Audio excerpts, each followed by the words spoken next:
प्रणाम। हम किरण शर्मा, हम मंजू शर्मा अपना यूट्यूब चैनल पर सबके स्वागत करी छी। नमस्ते प्रणाम। सब दीदी भाईजी के प्रणाम, सब यूट्यूब फैमिली के प्रणाम, जते भाईजी दीदी गीत सुनबे सबके प्रणाम। और हम दोनों जवानी जेठानी जा रहल छी बहुत प्यारा से बेटा विवाह गीत गाब। अहाँ सब जरूर सुनब, कमेंट करके जरूर बताएब गीत केहन लागल नहीं लागल।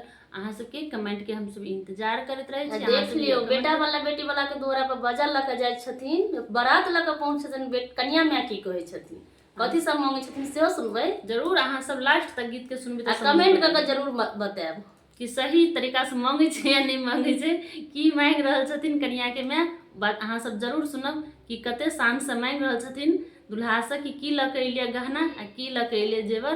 अहाँ सब जरूर सुनब बियाह के ई गीत और कमेंट करके जरूर आशीर्वाद प्यार अहाँ सब दे। गे माय कने बाबा दुआरा बजैया बजना, गे माय कने बाबा दुआरा बजैया बजना, गे माय कने भरुआ दुआरा उतरब सजना, गे माय कने भरुआ दुआरा उतरब सजना, गे माय बड़का बाबा दुआरा बजैया बजना, गे माय बड़का बाबा